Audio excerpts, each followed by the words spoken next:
Officer Denise Black had seen it all. She had worked the toughest beats, handled intense situations, and never backed down.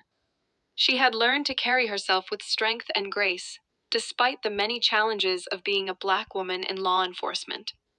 There were always whispers, and sometimes outright stares when people saw her in uniform. She had grown accustomed to proving herself every day, not just to the public, but also to her colleagues one afternoon. She was assigned to partner with Officer Robert Hale for a routine patrol in a predominantly white neighborhood. Hale had only recently joined the force, and Denise had heard the murmurs. He had a reputation for being, well, less than warm toward people of color. Still, she had dealt with worse, and the job had to get done. The ride started in silence. Hale kept his eyes straight ahead, his grip tight on the steering wheel. Denise didn't mind.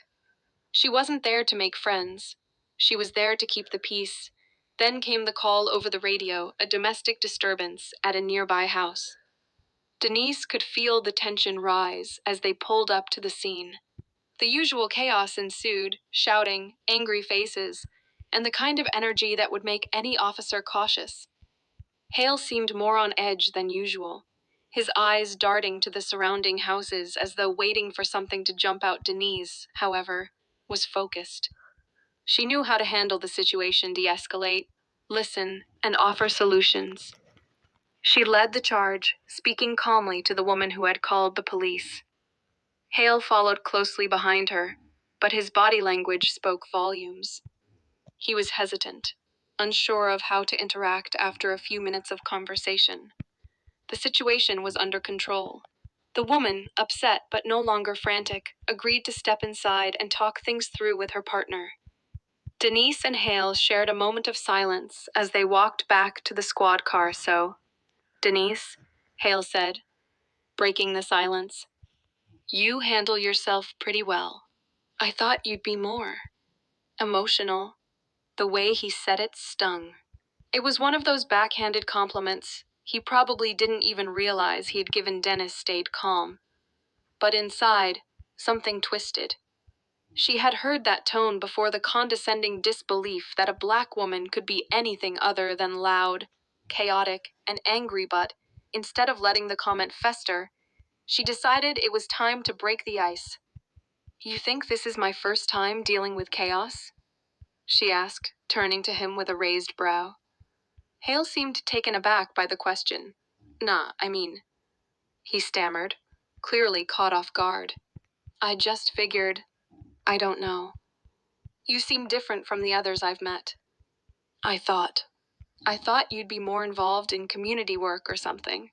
His voice trailed off, unsure of where he was going with the sentence. Denise's smile was slow, deliberate.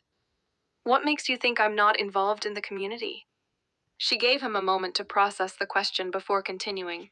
You see, Officer Hale, I'm actually the head of a mentorship program that works with at-risk youth. I also teach conflict resolution workshops in schools. I do a lot more than just patrol the streets.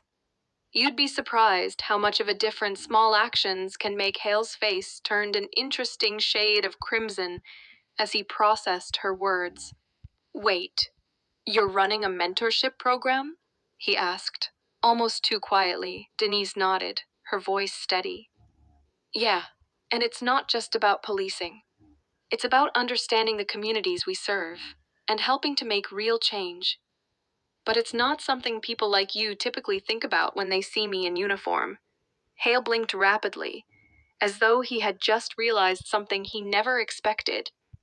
He had assumed that a Black woman on the force, especially one with the demeanor Denise had, was simply a product of the job, there to enforce laws and move on. He hadn't imagined her to be someone who was actively trying to change the system, to educate and lead. I'm sorry, Hale said, his voice soft, almost apologetic. I didn't mean it like that. I guess I was wrong about you. Denise looked at him, assessing his sincerity. A lot of people are wrong about me, Officer Hale. But you're starting to get it. The rest of their shift was quieter. Hale had a new respect for her. By the end of the day, as they were finishing up the paperwork, Hale turned to Denise once more. I'd like to learn more about your program, he said hesitantly. Maybe I can help out. Denise gave him a smile. We can always use more hands, but you'll need to do more than just show up. Hale chuckled, the first real laugh he'd had all day. Fair enough. I'll start working on that. As they parted ways for the night, Denise knew something had shifted. Officer Hale wasn't perfect, but he was willing to learn. And that, Denise realized, was a small victory in the larger battle of dismantling biases and making a real impact not just as an officer, but as a human being.